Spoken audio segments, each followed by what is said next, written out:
Bismillahirrahmanirrahim. Assalamualaikum warahmatullahi wabarakatuh. Perkenalkan, saya Ilham Akbar, alumni Daya Al-Atiyah Tahfiz Al-Quran, angkatan keempat, lulusan tahun 2013.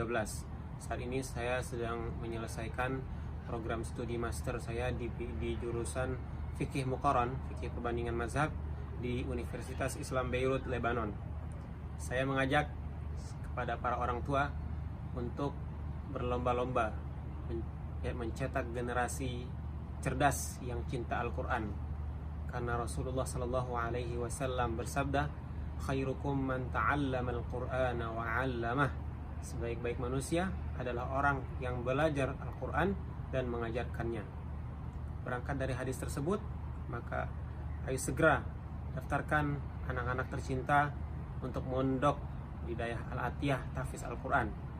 Daya Al-Atiyah dengan suasana lingkungan asri yang sejuk di kaki Gunung Selawah, yang sangat kondusif untuk menghafal Al-Quran dan belajar. Bukan hanya mencetak generasi yang hafiz Al-Quran, tapi Daya Al-Atiyah juga menjadikan santri-santri yang cerdas secara akademik, yang mampu bersaing dengan sekolah-sekolah umum lainnya. Demikian, hadanallahu wa iyyakum ajma'in. Assalamualaikum warahmatullahi wabarakatuh.